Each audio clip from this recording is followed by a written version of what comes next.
السلام عليكم ورحمة الله.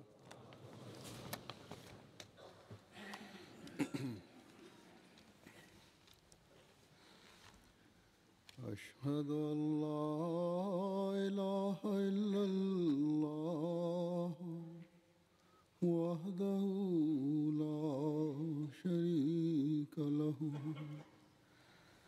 وأشهد أن محمدا عبده ورسوله أما بعد فأعوذ بالله من الشيطان الرجيم بسم الله الرحمن الرحيم الحمد لله رب العالمين الرحمن الرحيم مالك يوم الدين إياك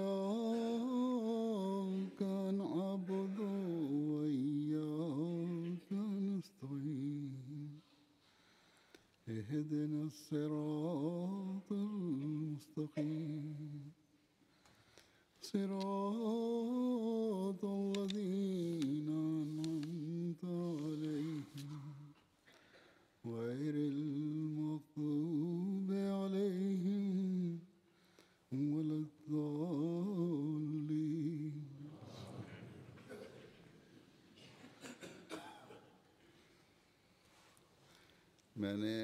J'ai commencé toute une série de sermons sur les récits des compagnons du Messie promis alayhi salam.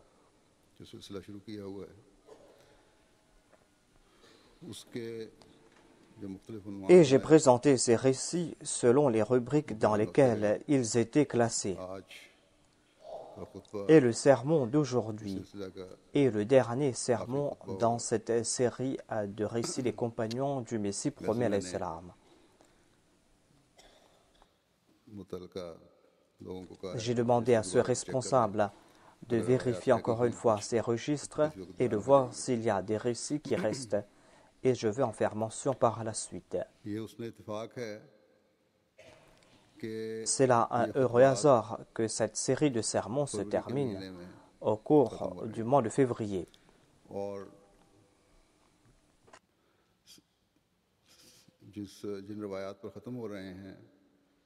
Et ces récits se terminent avec ces récits qui ont trait à Hadrat Muslim Maud radhiyallahu anhu. J'ai évoqué quelques récits à ce sujet la semaine dernière. Et aujourd'hui, tous les récits que je vais présenter concernent Hadrat Muslim Maud, concernent le deuxième calife. Il y a des récits qui ont trait à des rêves. Et après 5 jours, nous allons commémorer le jour du Muslim Maud. On le fait généralement le 20 février. On n'est pas ici en train de célébrer l'anniversaire de Hadrat Muslim Maud, mais tout simplement parce que le 20 février, le Messie promis alayhi salam a annoncé cette prophétie. Cette prophétie s'est réalisée ce jour et c'est là une preuve de la véridicité du Messie promis alayhi salam. Hadrat Muslim Maud, le deuxième calife, n'est pas né le 20 février.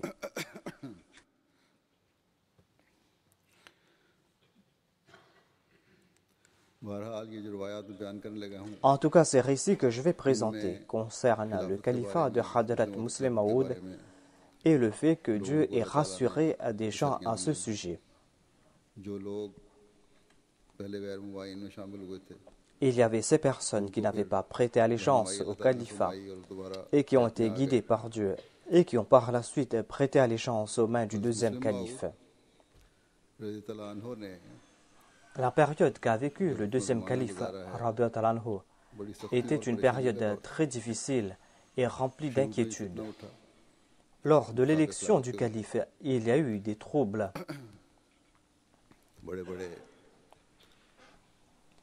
Et il y avait de soi-disant grands oulémas हज़रत मसीह मौद अलैहिस्सलाम के बड़े करीबी भी थे qui étaient très proches du Messie premier l'Islam, mais qui se sont séparés de la Jamaat par la suite et qui ont pris les caisses de la Jamaat en partant. Et de temps en temps, il y a eu des troubles internes et externes. अल्लाह ताला की मदद Mais à chaque occasion, Allah a accordé son soutien au deuxième calife. Le deuxième calife était une personne emplie de détermination et avec bravoure, il a vaincu toutes les difficultés qui s'offraient à lui. बहरहाल अल्लाह ताला ने फजल फरमाया En tout cas, Dieu lui a accordé sa grâce.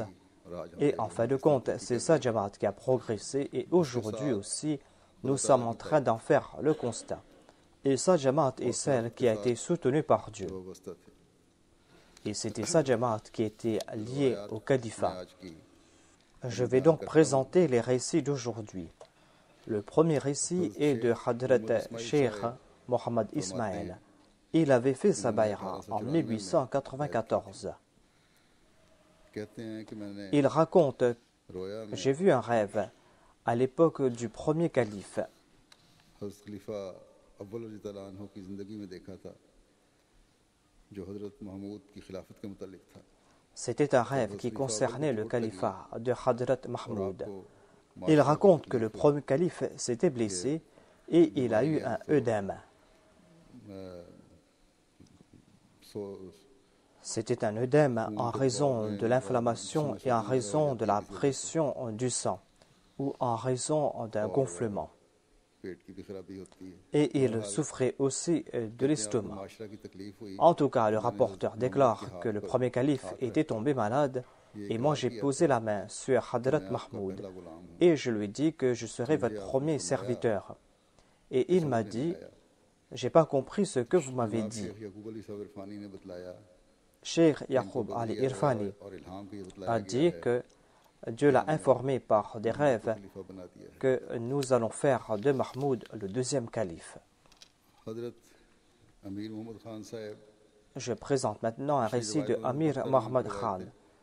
J'ai présenté d'autres récits de ce compagnon, j'ai cité son nom en disant Amir Khan, mais un de ses proches m'a dit que son nom est Amir Mohammad Khan.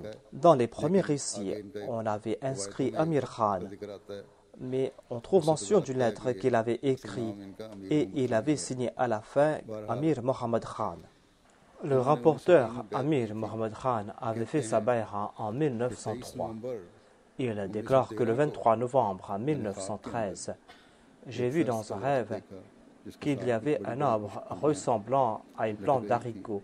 Il y avait plein de gousses qui pendaient से इसका et ces gousses étaient sèches et cela faisait beaucoup de bruit et personne n'arrivait à s'entendre. C'est là qu'Allah a fait tomber de la pluie फलियां झड़ et toutes ces gousses qui étaient sèches se sont gonflées. Et c'est là que le deuxième calife, Hadrat Muslim Maud, a dit dans ce rêve que la maison de Satan a été détruite. Et maintenant, de la verdure va sortir de la terre. Et on aura la suprématie. Et ces arbres vont porter leurs fruits. Certaines personnes ont indiqué dans la direction de ces gousses sèches. Et ils ont dit, pourquoi est-ce que vous avez qualifié cela de maison de Satan? Le deuxième calife, Hadrat Muslim Maud, a dit que je n'ai pas qualifié ces personnes de maison de Satan. Hadrat Masih Maud, le Messie promis, les a qualifiés de maison de Satan lui-même. Par la suite, dit le rapporteur, j'ai entendu Hakim Mohammad Umar présenter à haute voix la prophétie du Messie promis. जो कि पूरी हो चुकी थी Il a rapporté cela dans ce rêve et cette prophétie s'est réalisée. बतौर दलील Et il présentait cela comme une preuve de l'accomplissement des prophéties futures. Et ceux qui entendaient cela étaient rassurés, étaient consolés. ये ख्वाब Alhamdulillah, dit le rapporteur, खिलाफत सानिया के ce rêve s'est réalisé lorsque le deuxième califat s'est établi. Et Muhammadi et ses amis, ceux qui ont fait beaucoup de bruit contre le califat, ont quitté la Jamaat. Au contraire, ils ont quitté même Qadian. Et par la suite, l'Ahmadiyya a progressé grâce au deuxième califat. हज़रत अमीर मोहम्मद खान साहब भी बयान फरमाते हैं Hadrat Mohammad Amir Khan rapporte que le 24 février 1912, un mercredi, pendant la nuit, dans un rêve, j'ai vu le premier calife, Rabi'at al-Anhu. Il m'a dit que le Messie promis alayhi salam a fait une prophétie. Il a fait ce rêve à l'époque du premier calife. Il a déclaré que lorsque le fils promis viendra, eh bien, il sera placé sur le trône. Le rapporteur déclare que je croyais qu'il parlait de l'intronisation de Georges V, mais par la suite, j'ai compris que la prophétie bénie signifie Sahibzada Mahmoud Ahmad et l'intronisation signifie son califat. Et par la suite, j'ai compris qu'au moment de son califat, il y aura un grand signe qui va apparaître dans le ciel et sur terre. Mais j'ai aussi compris que ces signes vont s'accomplir. Le premier calife était très joyeux en raison de l'établissement du deuxième califat. Moi aussi, j'étais très content et je disais que je croyais que l'avènement de ce fils promis sera très éloigné. Mais je remercie Dieu, car il m'a montré cette période au cours de ma vie. Et dans ce rêve, j'ai compris un autre point. Je me suis dit que le calife, c'est Hadrat Maulvi Saheb, le premier calife. Mirza Saheb, comment est-il devenu un calife? Et j'ai compris par la suite que le deuxième calife ne va pas atteindre l'âge extrême et qu'il va mourir bientôt.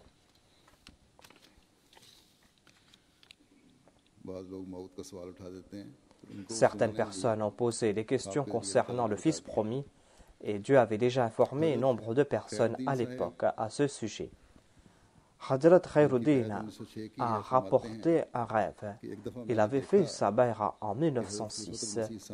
Il déclare que j'ai vu dans un rêve que la main droite du deuxième calife avait atteint la longueur de 11 kiran. Kiran est une unité de mesure qu'on utilisait dans les villages. Il voulait dire que la main du deuxième calife avait atteint la longueur de 16 mètres environ. Et il a compris grâce à ce rêve que Dieu va lui accorder son soutien et personne ne pourra se mesurer à lui. Il dit que dans ce rêve, j'ai vu que le deuxième calife était tourné vers l'ouest. Il était à côté d'un petit mur et il avait des larmes aux yeux. Je lui ai demandé au calife pourquoi êtes-vous en train de pleurer. Il a dit que je suis en train de pleurer parce que les gens ne m'ont pas accepté. Hadrat Khairuddin Saheb rapporte un autre rêve. Il a dit que dans ce rêve, j'ai vu que le deuxième calife, Ayyadahullah Ta'ala, était en train de distribuer des billets à des personnes. Il distribuait ces billets à ces personnes qui auront un statut dans le ciel. Et chacun recevait un billet selon son statut. J'ai dit que je vais demander au deuxième calife si j'aurai un rang quelconque au ciel. J'ai demandé au calife est-ce que j'aurai un statut quelconque dans l'au-delà. Et le deuxième calife a dit oui, vous aurez une place dans l'au-delà. Et j'ai compris grâce à cela que tout ce que j'ai vu dans le passé ou tout ce que je suis en train de voir maintenant sera grâce à la lumière de la Nabouwa. Hadrat Khalifa Nuruddin Saheb de la région de Jammu, il rapporte qu'il avait fait sa bayra en décembre 1891. Il dit qu'en 1921, dans une vision, j'ai vu un enfant et tout le monde câlinait cet enfant. Moi aussi, j'ai pris l'enfant dans mon giron et je l'ai câliné. C'était un tout petit enfant, mais les gens disaient qu'il avait 43 ans. Et j'ai compris dans ce rêve que cet enfant est en fait le deuxième calife, Hadrat Mirza Bashiruddin Mahmoud Ahmad. En 1931, il avait 43 ans. Et le Messie premier l'Islam avait fait une prophétie dans les vers d'un poème. Dieu lui a dit « Je te donne la bonne nouvelle que tu auras un fils qui sera mon bien-aimé ». Et le mot « ek » dans la langue ourdou donne le chiffre 31. Car selon la décompte Abjad, Ek, c'est-à-dire Alif, Yé et Kaf, donne le chiffre 31. Et on atteint l'apogée spirituelle après l'âge de 40 ans.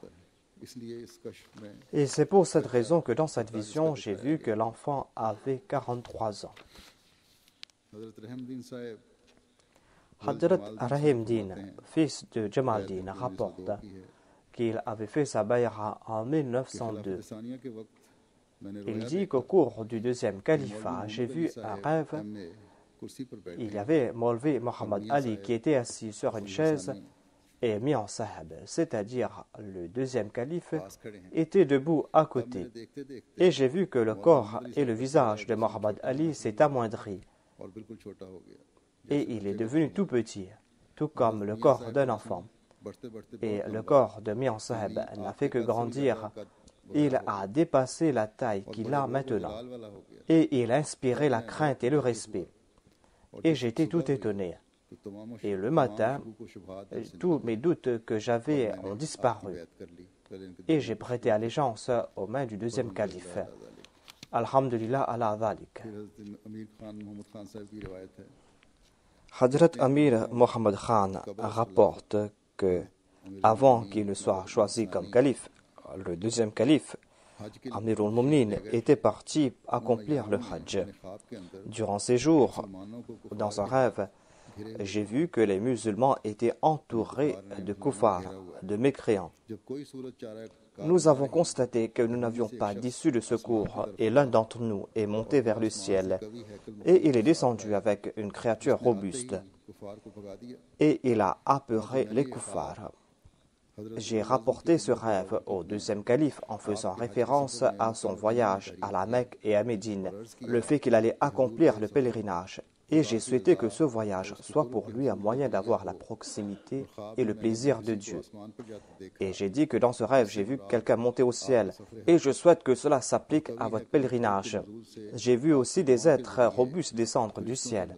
Et je souhaite que cela s'applique à vos prières, grâce auxquelles des anges vont descendre du ciel.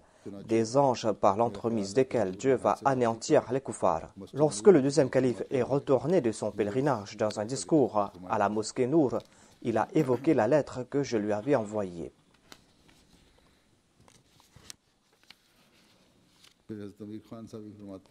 Hadrat Amir Khan Saheb rapporte que le 20 février 1913, au cours de la prière d'Isha, j'ai supplié Dieu, ô mon Seigneur, fasse que je puisse voir le saint prophète, sallallahu alayhi wa sallam, le Messie premier alayhi salam, et d'autres aînés de la communauté. Montre-moi ces personnes dans mon rêve. Quand je me suis endormi, j'ai constaté qu'il y avait un grand terrain sur lequel il y avait les aînés de la communauté et tous étaient en train de prier, parmi lesquels il y avait le deuxième calife. Et devant lui et devant moi, il y avait des fleurs. Et nous étions en train de sentir le parfum de ces fleurs. Et le deuxième calife m'a dit que lorsqu'on sent ces fleurs, il ne faut pas rapprocher son nez de la fleur, il faut mettre une distance entre soi et la fleur, afin que le parfum soit plus agréable. Hadrat Amir Khan Saheb rapporte qu'en décembre 1913, dans un rêve, j'ai vu le deuxième calife et j'ai vu aussi des maisons sous lesquelles la mer s'était immiscée. Et ces maisons étaient sur le point de s'effondrer. Et ce rêve s'est réalisé quand des gens ont rejeté le califat. Hadrat Amir Khan rapporte qu'en février 1930, dans un rêve, j'ai vu que je montais un escalier et derrière moi, il y avait Hadrat Ummul Muminin, l'épouse du Messie premier alayhi salam. Lorsque j'ai regardé dans sa direction, j'étais tout confondu par respect pour elle. Mais avec grande gentillesse, celle-ci m'a dit « N'ayez aucune crainte, car tu es notre enfant. » Et ainsi, je suis passé par un escalier pour entrer dans une autre maison. Et c'était une des maisons du Messie premier alayhi salam. Dans cette maison, j'ai compris que je travaillais là-bas comme un domestique pour la famille du Messie premier alayhi salam. Et le salaire que je recevais était inférieur au salaire que je reçois maintenant. Et j'ai accepté cet emploi après avoir demandé conseil à quelqu'un. Quelqu'un m'a demandé « Pourquoi as-tu abandonné ton emploi ?» J'ai dit que quelqu'un ou un tel m'a trompé. Et cette personne ou une autre m'a demandé « Pourquoi es-tu en retard ?» J'ai dit que j'ai des invités chez moi et l'invité est tombé malade. C'est pour cette raison que je suis en retard. Et Hadrat Ummul Muminin a dit que on est toujours en retard lorsqu'on visite des malades. Par la suite, j'ai constaté qu'il y avait quelques personnes qui sont entrées dans la maison du deuxième calife Ces personnes voulaient créer un soulèvement. J'avais une épée dans la main avec laquelle je les ai tous repoussés. Lorsque je suis retourné à l'intérieur, j'ai vu qu'il y avait une autre personne avec une épée. J'ai brisé son épée avec la mienne et je l'ai complètement subjugué. D'autres personnes sont venues et ont entouré le deuxième calife. Le deuxième calife m'a appelé et j'ai dispersé cette foule. Et j'ai voulu tuer avec mon épée le chef de cette sédition. Mais il s'est éloigné de moi et il s'est écarté de moi en reculant. Mais moi, je me suis rapproché de lui et en fin de compte, j'ai pu le tuer. Et lorsque je suis retourné à l'intérieur, il y avait l'épouse du Messie premier l'Islam et le deuxième calife qui était là. Ils m'ont offert du lait. J'en ai consommé et une personne m'a demandé « Pourquoi bois-tu du lait ?» J'ai dit « Il n'y a rien de mal à en boire, c'est très bon de boire du lait. » Et j'ai ouvert les yeux. Et j'ai rapporté ce rêve au deuxième calife en écrit. Et par le biais de son secrétaire, le calife m'a répondu le 5 mars 1930. Il m'a dit que c'est un très bon rêve, qu'Allah vous accorde l'occasion de servir la communauté. Par la suite, le 30 avril, j'ai écrit encore une fois au deuxième calife. J'ai présenté ma lettre au deuxième calife. Je l'ai salué avec la salutation de paix et j'ai présenté 2 vers d'un poème.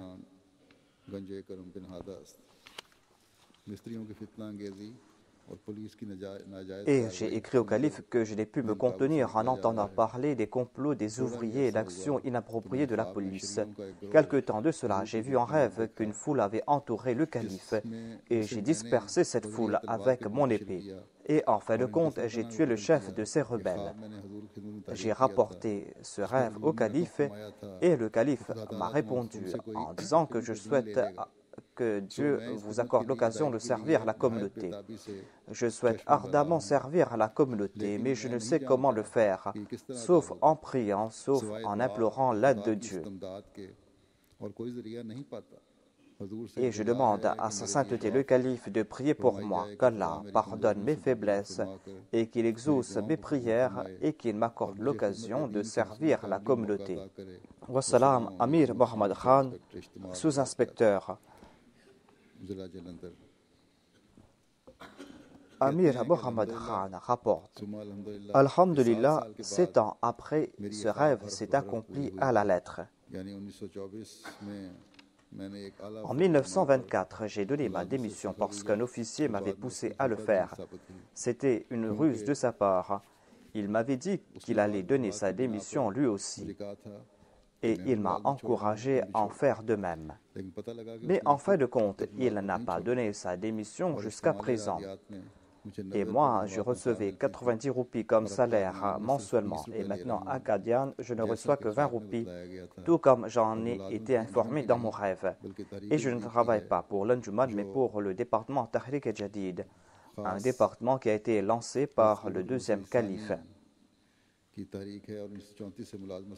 En 1934, j'ai démissionné et jusqu'en 1936, je suis resté à la maison en raison de mon business personnel.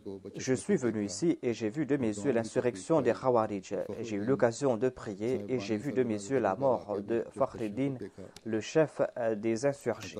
À la fin de sa lettre, Amir Mohammad Khan a loué Dieu.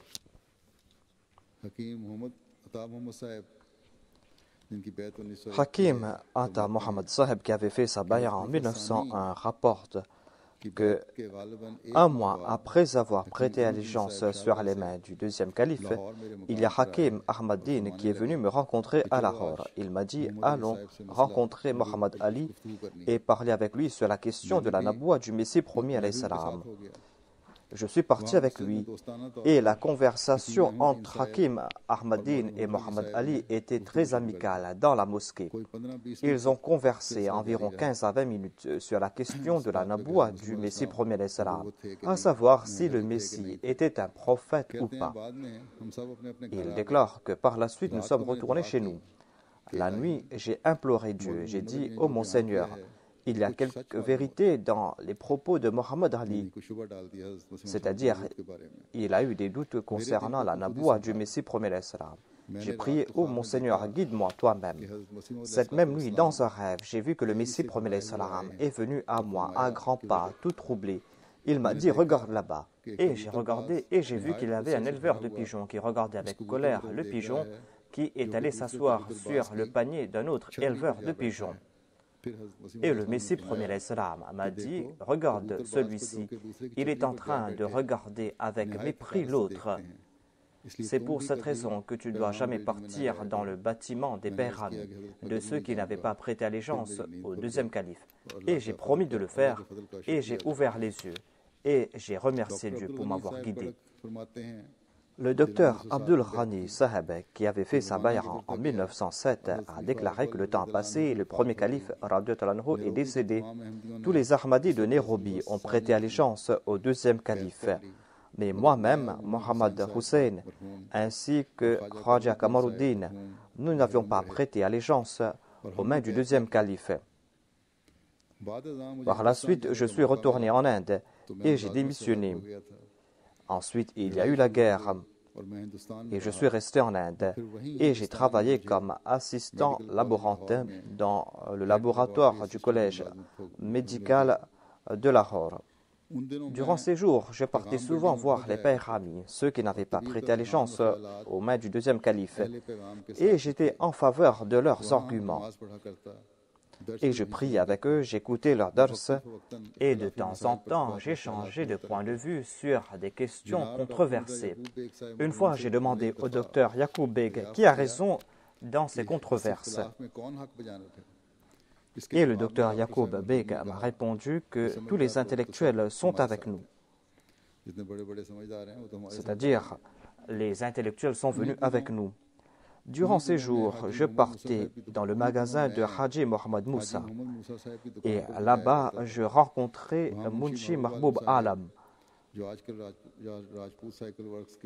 Et il y avait des débats houleux sur ces controverses. Munshi Saheb proférait toujours des paroles dures, mais je pense que c'était cela sa manière de parler. C'était là une habitude de sa part que de proférer des paroles dures. Un jour, Munshi Saheb m'a demandé pourquoi pars-tu voir les pères amis. J'ai dit que je pars les rencontrer afin d'écouter leur dars du Saint-Coran. Et il m'a dit que puisque tu pars là-bas, eh bien, aujourd'hui, viens avec nous. Viens écouter cette session d'études du Saint-Coran. Durant ces jours, on priait dans la maison de Chirardin. Et il y avait là-bas ces sessions d'études du Saint-Coran. Ces classes étaient tenues par le Maulana Ghulam Rasoul Rajiki.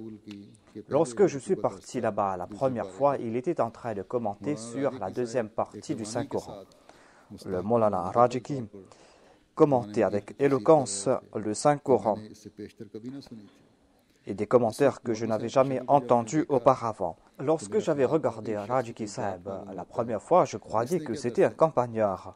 Et je me suis dit, quel commentaire va-t-il faire? Mais j'étais très étonné en constatant que Maulvi Saheb était une fleuve de connaissances et de savoir. Et j'ai fait l'éloge de Maulvi Rajiki Saheb à Munshi Mahboub Alam. Il a dit que Mohammed Ali a appris le Coran de lui, de Maulana Rajiki. Durant ces jours, j'étais dans le doute. Et dans un rêve, j'ai vu que j'étais dans une grande mosquée qui ressemblait à la grande mosquée de Batala. Et j'étais au milieu de cette mosquée, j'étais assis là-bas et je me suis dit que je dois trouver de l'eau pour faire mes ablutions afin de prier. J'ai regardé autour de moi et je n'ai pas trouvé d'eau dans cette mosquée. Je n'ai pas trouvé d'eau ici. Et je suis parti chercher de l'eau ailleurs. Et je suis entré dans une autre mosquée, une mosquée qui ressemblait à la mosquée des pères amis, c'est-à-dire de ceux qui n'avaient pas prêté allégeance au calife. J'ai trouvé là-bas une pompe d'eau et j'ai ouvert la pompe. Et il y a eu au début de l'eau propre, mais par la suite, il y a eu une eau sale qui est sortie. C'était une eau accompagnée d'algues. et j'en ai eu sur les mains. L'eau était très sale et l'eau s'est arrêtée par la suite. Ensuite, j'ai décidé de retourner vers la première mosquée.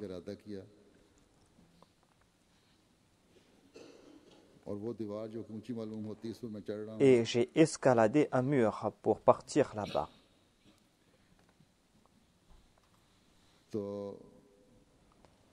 Et c'est là que Hussein Shah a attrapé ma jambe. Il m'a dit, pourquoi es-tu venu ici? Ne viens plus ici. Il était dans la deuxième mosquée où il avait fait ses ablutions. Hussein Shah m'a dit, pourquoi es-tu venu ici? Ne viens plus ici. J'ai répliqué que ce n'est pas la peine pour moi de retourner ici. Et je suis retourné dans la première mosquée et là-bas, j'ai trouvé un bassin d'eau très propre. L'eau dans ce bassin était très propre. Et là-bas se trouvait Maulvi Ghulam Rasoul Rajiki qui était en train de commenter sur un livre de hadith. Ce livre était imprimé sur du papier crème. Et je me suis dit que j'ai oublié qu'il y avait beaucoup d'eau ici.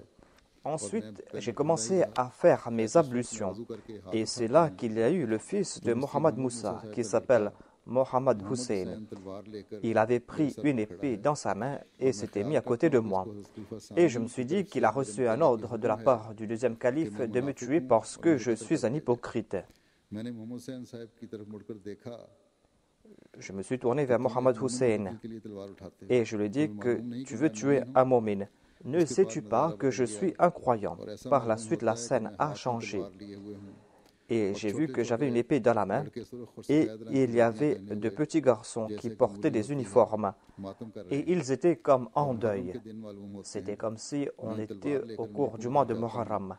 J'ai pris mon épée, je suis parti dans leur direction, je les ai effrayés, ils ont pris la fuite.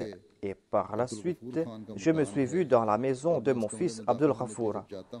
Et lorsque je suis entré dans sa chambre, il y avait la police qui était venue faire une perquisition. Et je me suis dit qu'ils sont venus faire cette perquisition parce que je n'ai pas de permis pour cette épée. Mais je me suis dit aussi que cette épée, je l'ai apportée de l'Afrique et j'ai ouvert les yeux par la suite. J'ai rapporté ce rêve à quelques amis et peut-être que Mr. Mohammed Moussa a dit « Ah, si seulement on t'aurait tué dans ce rêve, cela aurait été mieux. » Et on aurait mis fin à l'hypocrisie. Ainsi, il n'avait pas encore prêté allégeance aux mains du deuxième calife.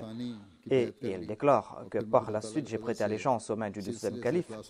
Et par la grâce de Dieu, je n'ai cessé de grandir dans ma fidélité, dans ma sincérité envers la Jamaat.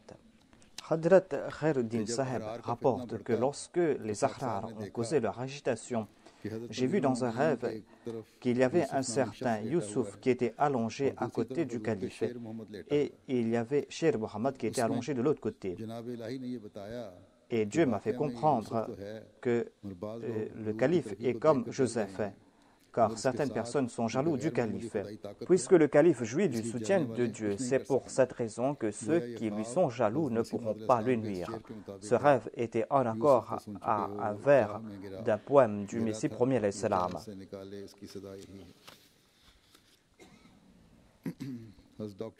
Ensuite, il y a le récit du docteur Neamat Khan Saheb.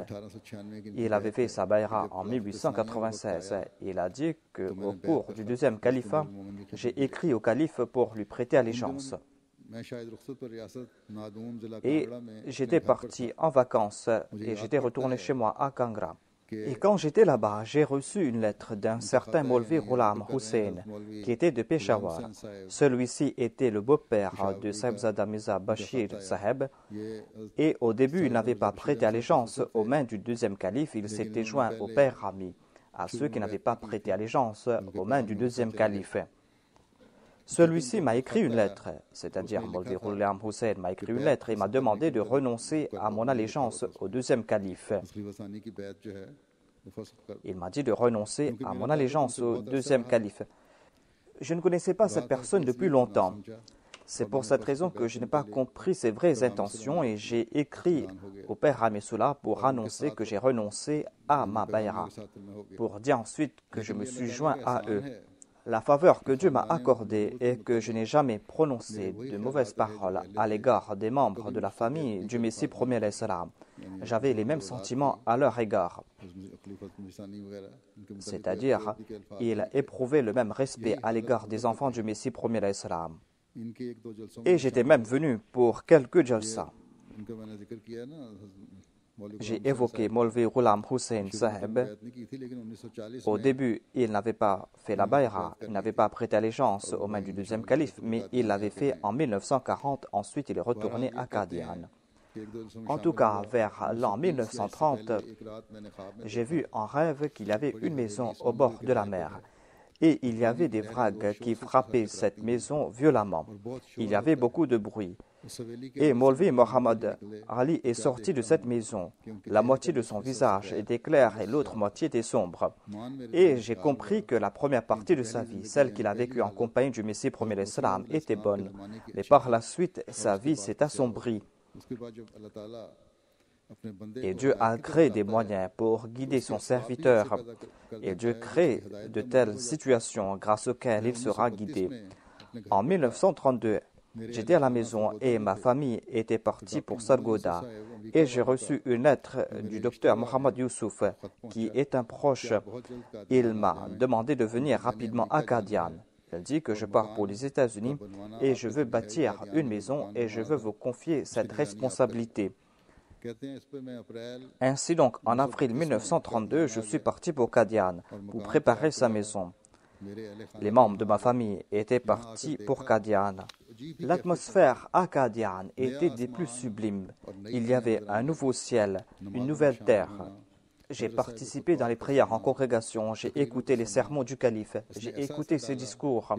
Tout cela m'a profondément influencé et peu à peu mes doutes se sont estompés. Et par hasard, un jour, je suis parti de Qadian et je suis parti à Nadou.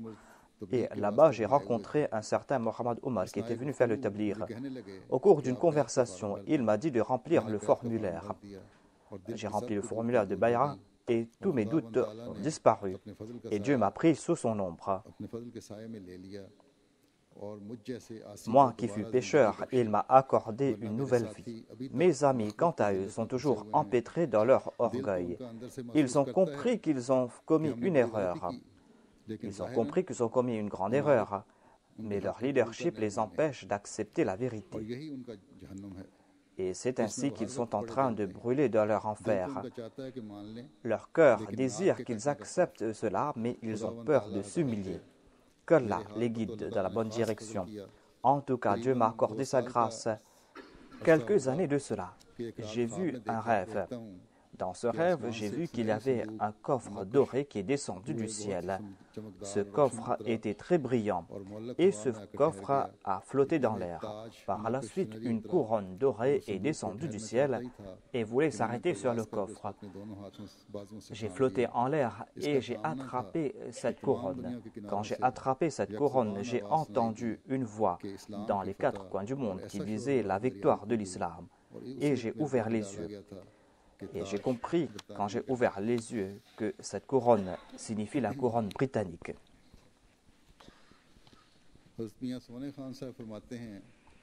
Hadrat Mian Soleil Khan rapporte qu'en mai 1938, les Ahrar faisaient beaucoup de bruit contre la communauté. Et j'ai commencé à prier ardemment, j'ai récité le Daroud ardemment. Les Ahrar menaient une campagne très virulente contre la Jamaat. J'ai prié. Et j'ai dit, ô mon Seigneur, protège l'honneur de mon maître. L'ennemi lui veut du mal et l'ennemi est très virulent. En rêve, j'ai vu le saint prophète Mohammed Mustafa sallallahu alayhi wa sallam. J'ai vu 3 chameaux. Le saint prophète Mohammed sallallahu alayhi wa sallam, Hadrat Abu Bakr et ses compagnons étaient sur ces chameaux. Le saint prophète s'est adressé à moi et m'a dit, Soleil Khan, es-tu là? Le saint prophète Mohammed lui s'est adressé à moi et m'a dit, Soleil Khan, es-tu venu? Il m'a dit, marche doucement afin que l'ennemi ait peur. J'ai commencé à marcher lentement et j'ai fait 10 pas. Ensuite, le saint prophète m'a dit, Soleil Khan, écarte-toi, tes pas sont en train de faire du bruit. Et le saint prophète Mohammed Mustafa sallallahu alayhi wa sallam est descendu de son chameau et il a marché et il est entré dans la mosquée Mubarak. Il était tout près de la mosquée Moubarak et tous les compagnons sont entrés dans la mosquée Moubarak. Et le saint prophète Mohammed, paix soit sur lui, a laissé derrière tous ses compagnons. Le saint prophète, paix soit sur lui, a laissé ses compagnons de la mosquée Moubarak et il est passé par une porte pour entrer dans la maison du deuxième calife.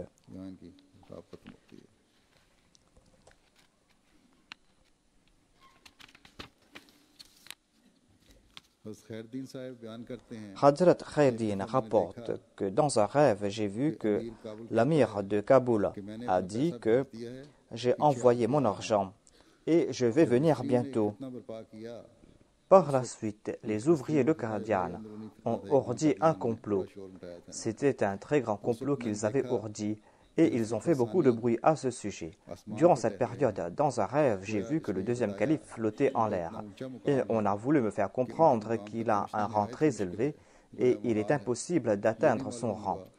Et les gens de ce bas monde peuvent remuer ciel et terre pour essayer de le nuire, mais ils ne pourront pas nuire à sa personne car il jouit de la faveur de Dieu et il jouit d'un très grand statut. Tout cela était en accord avec un vers d'un poème du Messie premier l'Islam, dans lequel il dit que ceux de ce bas monde ne pourront pas toucher ceux du ciel.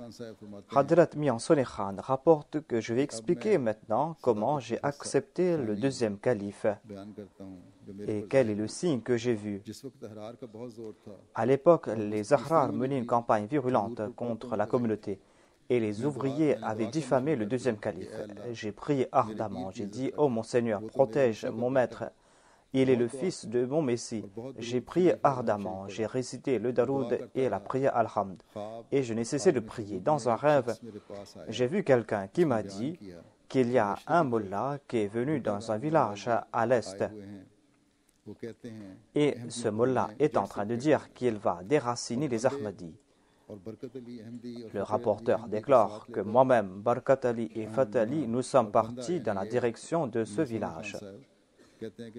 Moi et deux autres Ahmadis, Barkat Ali et Fateh Ali, tous deux, nous sommes partis là-bas.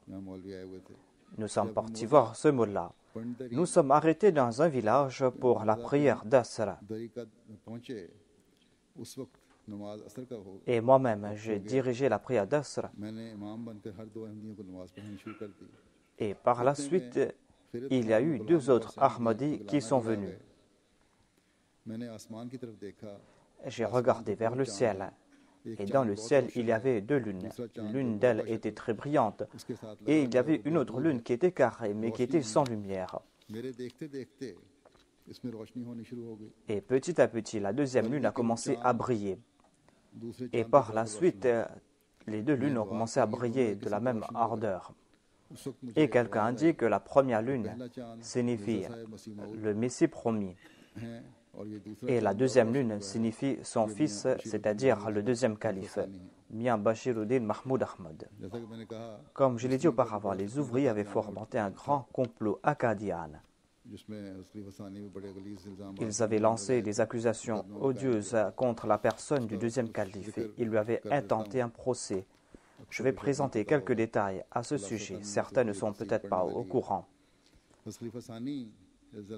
Le deuxième calife, radhiyallahu anhu, déclare « On m'a intenté un procès, comme quoi j'ai donné l'ordre d'assassiner quelques personnes. » Ces personnes travaillent dans un magasin quelconque et ils m'ont traîné en justice. Et on m'a intenté un autre procès, à savoir que je devrais verser une caution ou me porter garant. Le deuxième calife dit, loin de vouloir tuer quelqu'un, loin de vouloir faire assassiner quelqu'un, je ne maudis même pas de telles personnes. Mais ils ont tiré leurs propres conclusions de certains faits imaginaires. Ils croyaient que le deuxième calife avait entrepris quelque chose à leur rencontre. Ils ont cru que le deuxième calife avait entrepris quelque chose à leur rencontre et ils en ont fait mention dans des journaux et ils ont pris des mesures inappropriées. Le deuxième calife déclare que ceux qui se vautrent dans la bassesse ont recours à des moyens immoraux afin d'assouvir leur vengeance et afin de satisfaire leur jalousie. Ainsi, ils ont proféré à mon encontre des propos diffamatoires et ils m'ont calomnié.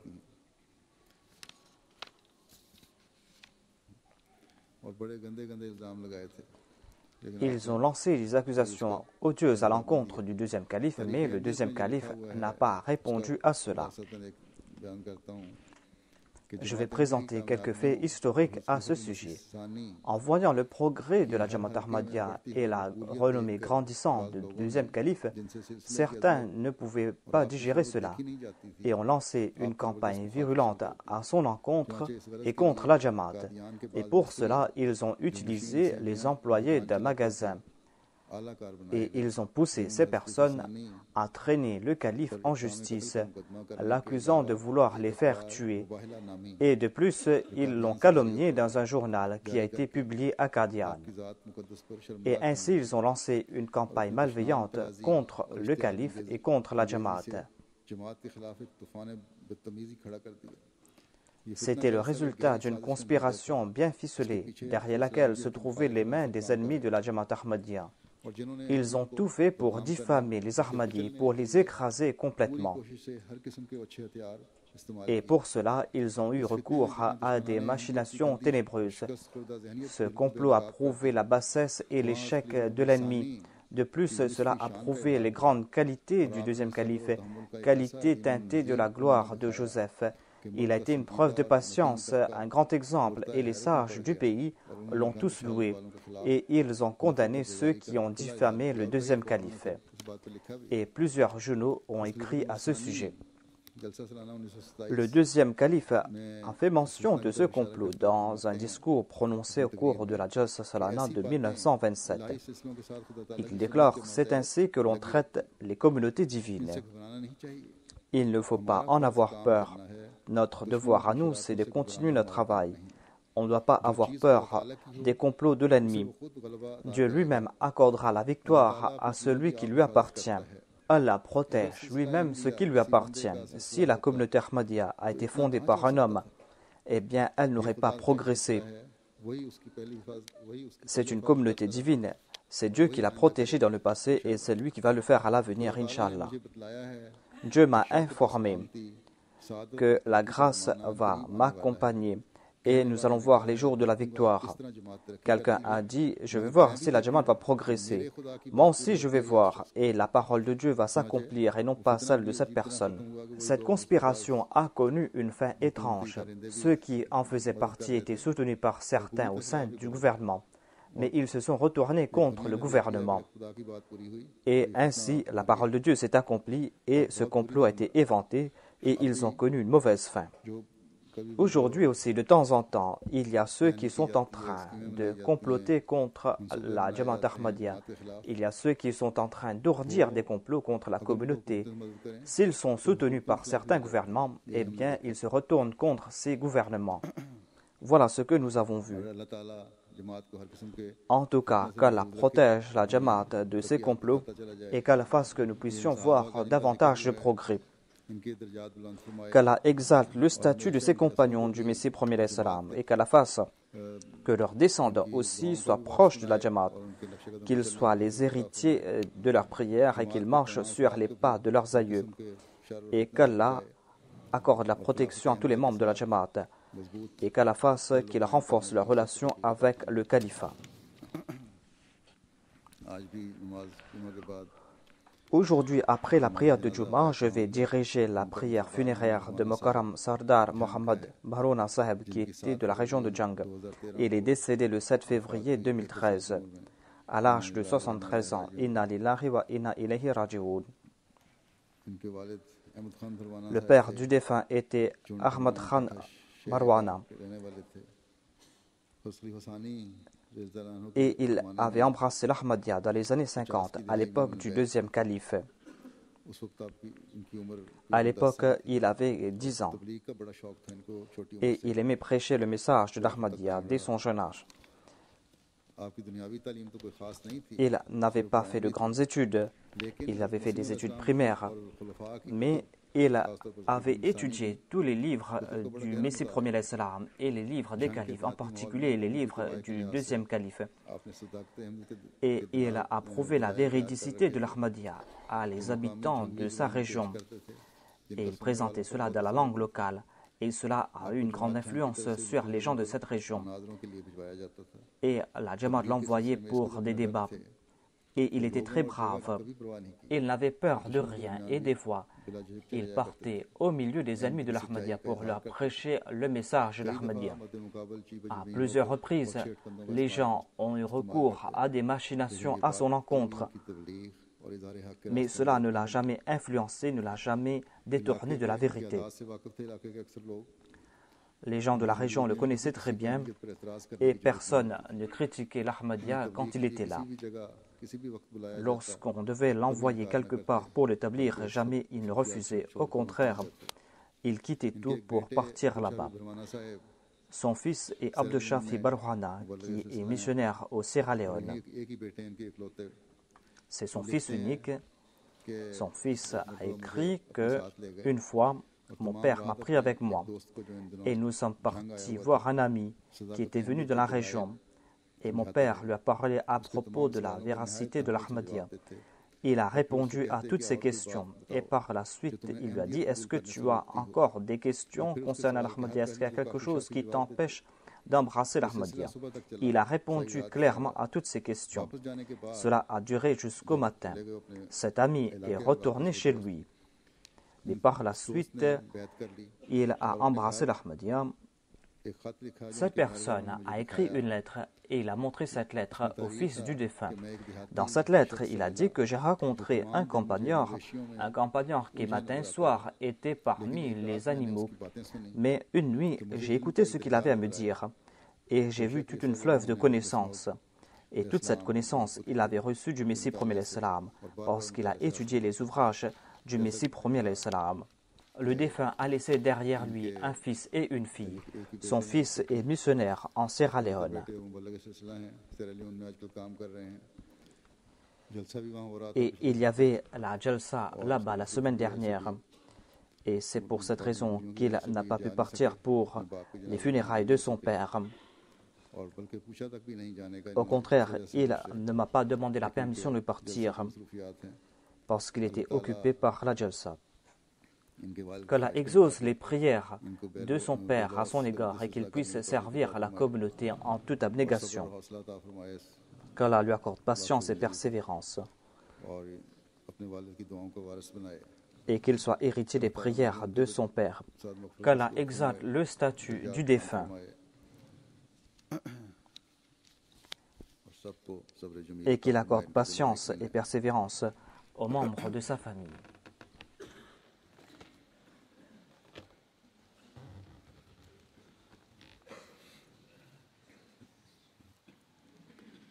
Alhamdulillah,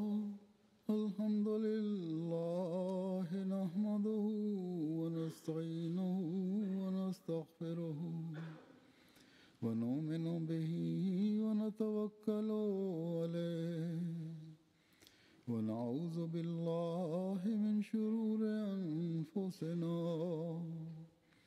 wa min sayyiati a'malina. من يهده الله فلا مضل له ومن يضلله فلا هادي له ونشهد أن لا إله إلا الله ونشهد أن محمدا عبده ورسوله عباد الله رحمكم الله إن الله يأمر بالعدل والإحسان وإيتاء ذي القربى وينهى عن الفحشاء والمنكر والبغي يعظكم لعلكم تذكرون اذكروا الله يذكركم وادعوه يستجب لكم ولذكر الله